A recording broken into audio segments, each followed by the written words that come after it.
For more information on our top stories and others, please visit our website, channelstv.com. youtube.com/channelsweb has videos of all our shows. Now let's take a look at the attack on Saudi Arabia's oil facilities over the weekend, and that's already taking its toll on oil prices. So we want to look at how it affects Nigeria in particular. And I'm now being joined on the news at 10 by a consultant to the Senate Committee on Gas and the publisher of Energia Today, Mr. Olabode Showumi. Thanks a lot for joining us on the news at 10. Thank you. Good evening. We've heard already from some of the people we've spoken to that perhaps this will not have that much of an impact, but we want to hear from you, seeing in terms of our economy and in terms of Saudi Arabia being the largest crude oil provider, what sort of impact do you think this will have on us? I think it's too early to say it cannot have any impact on us. I mean, primarily, there are socio-economic considerations which affects the direct price on oil. And when there's an increase in oil price, it directly means that the revenues coming to Nigeria increases. Whether those revenues have impact on the economy is a totally different issue entirely.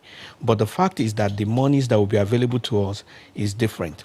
There's an argument that the subsidies also increase, but not necessarily so, because a lot of the subsidy equations are based on swap deals. In other words, they are more like exchange earnings there. But there's another interesting political dimension to the incident that has not been considered. Saudi Arabia and Iran are the protagonists with two very strong Muslim sects, the Shiites and the Sunnis.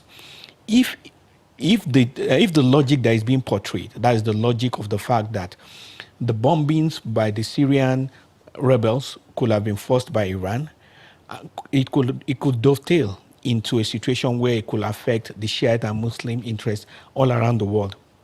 So those are also considerations there. But having said all of that, the key issue is that if Nigerian interest is to be considered anyway, it's going to be positive for us. Increase in fuel prices, increase in crude oil prices, by its own very nature means increase in income for us. And that's a welcome development. All right. You talked about some of the dimensions there. Looking at, the source of the problem, there are also speculations about the Saudi-led coalition in Yemen, that perhaps that's what has caused it. But what I'm actually getting at is, what happens if the fighting continues? I know Saudi Arabia had talked about fixing the facilities in weeks and all that, but what happens if it's sustained, the hostilities? Well, your guess will be as good as mine. But when we analyze the impact on oil, one of the few things that needs to be considered is, will there likely be another air attack? I doubt, primarily because air installations will be blustered. I mean, there will be a lot of review. There will be a lot of air installations looked into the situation to ensure that we don't have another attack. But having said that, if they succeed in having another attack, it will throw panic buttons into the oil energy industry as a whole. There will be greater increases in terms of the prices. There will be instability. What that essentially means is that the regular and the reliable sources of crude oil, which Saudi Arabia will have been providing, will be stalled. And that automatically means, in its essence, that regularity cannot be guaranteed. And of course, that means increase in prices. How that will affect America, how that will affect Israel, remains to be seen, because these kind of attacks are new into the social political issues, even within the Middle East, with somebody attacking Saudi Arabian pipeline. So a lot of things are within the realm of speculation at the moment. But if we are to look at it, the more there's instability within the Middle East, the more prices are likely to go up. And the more prices are likely to go up, the more there's more income for Nigeria. And I think that is what really matters. All right, I was listening in terms of Nigeria's interest. Yeah. I was listening to a different side of the argument from another group of economists today. And, they had talked about budget funding and how the government is trying to look at other areas other than oil. And now we have this. So do you think it will set back that cycle of looking away from oil if we see the prices rising and perhaps sustained at their levels? Economic decisions, such as decisions to look at alternative sources of funding, are human decisions. They are totally independent of incidents like this has happened. What is normal and what is expected is that the initiative by government will continue irrespective of the prices of oil increasing to any amount, even if it increases to 100. The whole idea, even if the prices increases to $200 per barrel, is that Nigeria seeks to diversify from oil. So irrespective of whatever happens, the move, the initiative, and the development with respect to diversification should continue at a strong tempo such that we can have an energy mix that does not hold us accountable and ransom to changes and fluctuations within the political system. All right, publisher of Energy Today and a consultant to the Senate Committee on Gas, Mr. Olabode Showumi. Thanks a lot for joining us on the News at 10 tonight. Thank you. The Oyo State Governorship Election Petitions Tribunal, sitting in Ibadan, has upheld the victory of Mr. Seyi Makinde of the PDP as the validly elected governor of Oyo State. In a unanimous judgment delivered by Justice Sirajo Mohammed, the three-man panel threw out the petition filed by the APC and its candidate, Adebayo Adelabu, for lack of merit. The APC candidate had approached the tribunal on March the 29th, seeking to overturn the election of Mr. Makinde in the February the 23rd, 2019 governorship election. Justice Mohammed averred that the petitioner failed to establish cases of overvoting and electoral corruption leveled against the PDP and its candidate in all the polling units under dispute. He said the tribunal has been able to establish that the PDP had observed substantial compliance with the electoral law.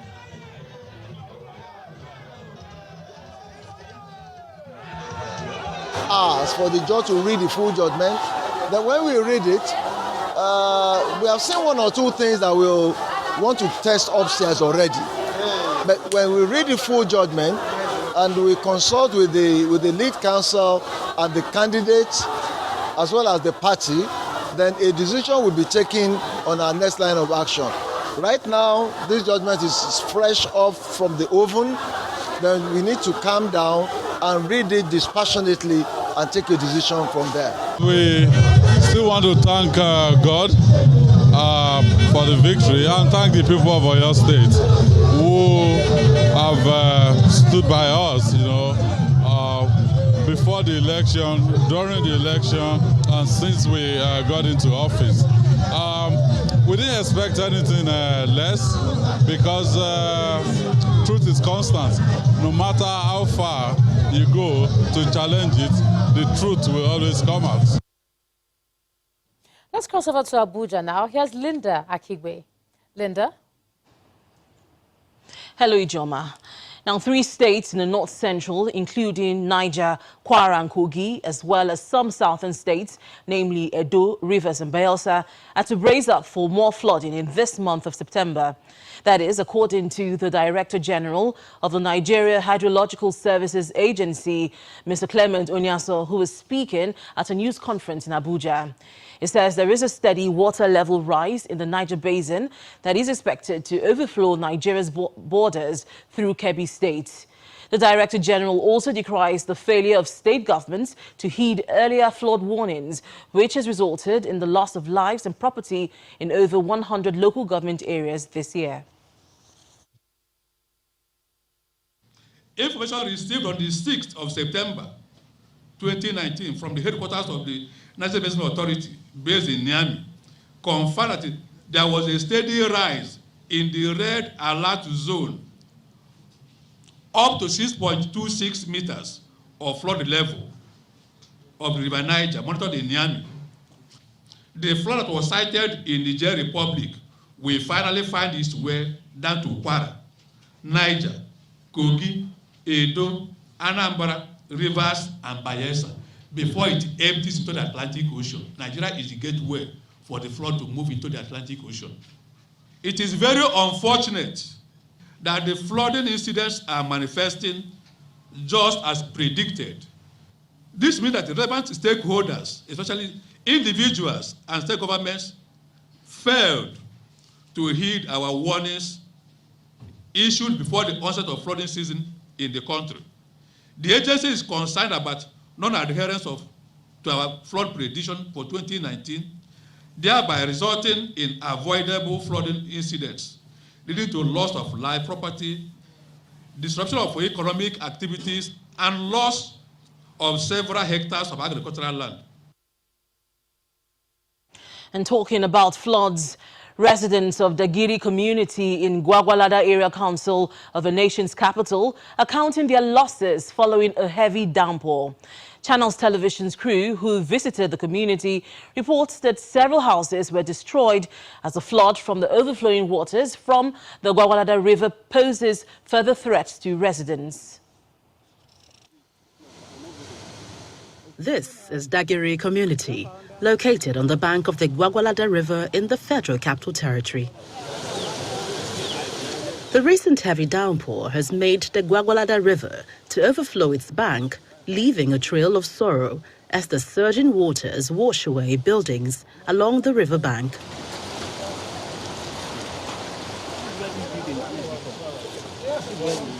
Saidu Sofian is the occupant of this building, and he is one of the several persons affected in the flood. Where do you want to come out? Who is that? Since last month, that the water is disturbing us. Rain is still falling, and you don't have anywhere to back to. We are suffering. When we come here, this house, this river, they far. You know, even near at all, even when we buy the land. But this year, the thing just come, they chop the land.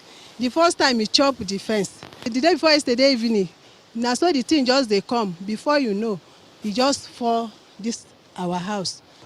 The residents call on the local government authority to come to their aid.